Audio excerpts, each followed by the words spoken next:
Uh-oh, is this thing on, man? What down, Joe? It's No Home TV back with another boxing video. Ooh, it's bright out here.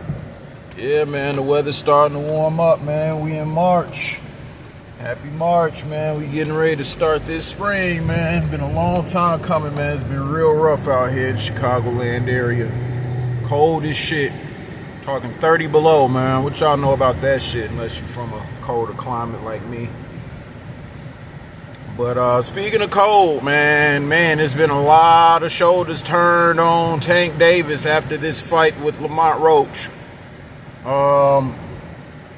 Good fight, good scrap, real good scrap. I mean, Lamont Roach didn't come in there to lay down. He came in there to fight, man, and he put up a very valiant effort, man. The knockdown, you know, the controversial knockdown or lack thereof. People are blaming Steve Willis. You know, he's one of my favorite referees just because, you know, said how he be looking when fighters are fighting. But if I'm not mistaken, he tried calling it a knockdown. He sent Lamont Roach over to a neutral corner. Yeah, you go ahead, bro. He sent Lamont over to a neutral corner. And then he started counting, but I don't know. Tank stuck his head out the rope for them to get a towel or something. Said it was something in his eye or some shit. But it was after a jab to the face, and then he, you know, his eye kind of closed on him a little bit, and then he stepped back, and then like 5 seconds later, he took the knee.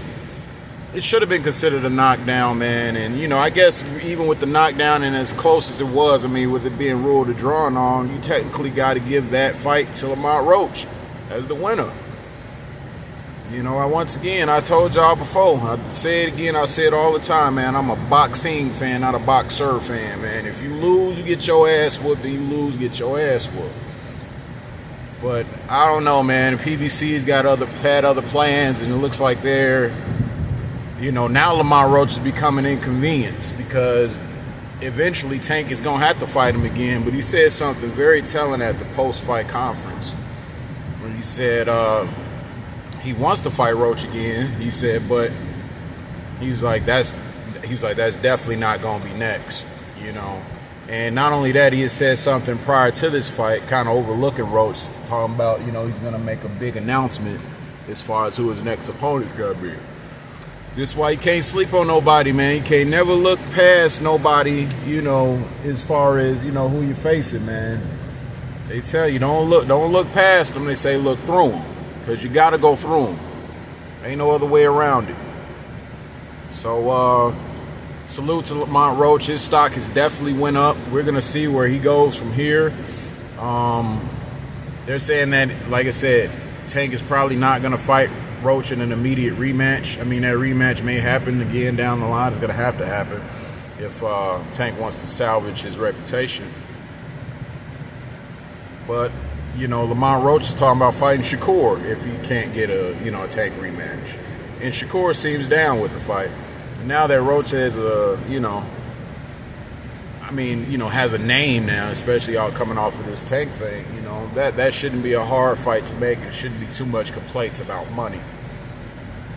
But we gonna see what happens, man. You know, it was a good fight, man. Speaking of good fights, Gary Antoine Russell, you know, salt and peppered El Rayo's ass for 12 rounds. I would damn near say pitch the shutout. But El Rayo, you know, he tried, you know, but he fought the way that I thought he was gonna fight against Pitbull. It's just that he was just so much sharper than Pitbull, man. Like, his win over Pitbull really surprised me. But I was happy to see Gary Antoine Russell win his first championship, you know, especially coming off of his loss, Poyo. So, you know, boxing is moving right along, man. It's moving right along. You got Conor Ben versus Eubank Jr. You know, Eubank slapped him in the face with a fucking egg because, you know, it's a play on the reason that he had for failing his PED test. He said that it was some eggs that he ate that had the clomiphene in them and all that other shit, which, you know, whatever, man, you know. motherfuckers been cheating, motherfuckers, you know, be getting these gift decisions. You know, boxing still has its, you know, has its dark side, man. But, you know, for at least for the up and up, at least we're starting to get some of the fights that we've always wanted to see. I guess Eubank Jr. and Conor Ben is one of them, considering their family history and that rivalry. Craziness, right? How shit can, you know, skip down through generations and shit. Both of their sons just so happen to be boxers, albeit different weight classes. They still had the time to make the fight. But anyway, it's No Home TV, man. I'll be back with another one. Peace.